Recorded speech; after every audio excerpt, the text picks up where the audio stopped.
நம்ம இன்னைக்கு மரவள்ளி கிழங்கு வடை பண்ணுறதுக்குள்ள பொருட்கள்லாம் நான் வச்சுருக்கோம். இப்போ இதை பாயில் பண்ண போகிறோம். வச்சுக்குவோம். தேவையான பொருட்களை எடுத்து வச்சுருக்கோம். மசாலா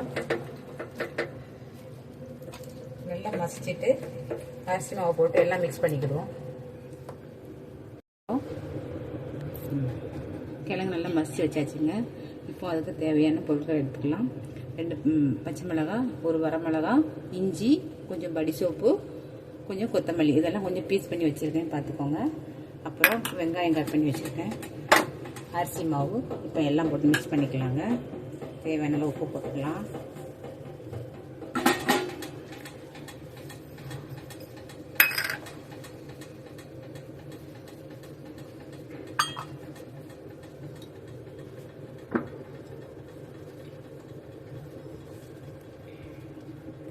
உப்பு சேர்த்துக்கலாங்க. இப்போ வடை பதத்துக்கு மிக்ஸ் பண்ணி வச்சுக்கலாம்.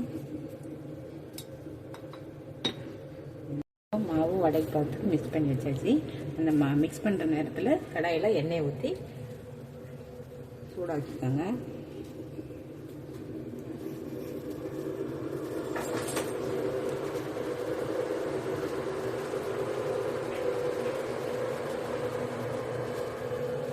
வடையை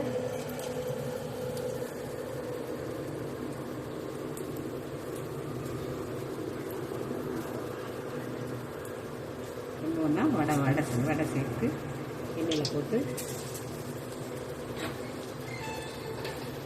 ஊசி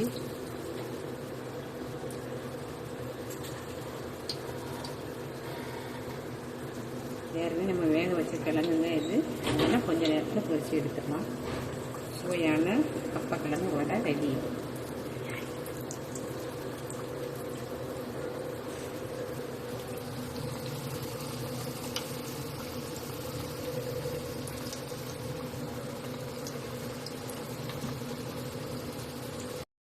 வடை ரெடி ஆயிடுச்சுங்க.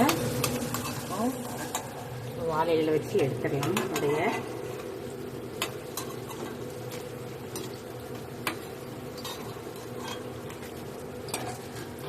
ரொம்ப சூப்பரான ஹெல்த்தியான கப்பக்கிழங்கு வடை ரெடி. ரொம்ப டேஸ்டா இருக்குங்க. ரொம்ப ஹெல்த்தியானதுங்க. இப்போ முறுமுறுப்பான கப்பக்கிழங்கு வடை ரெடிங்க. பாருங்க எப்படி இருக்குன்னு. உங்களுக்கு இந்த பதத்தில் போனாலும் போடலாம். ஷேப்பில் பால் ஷேப்பில் போடணும்.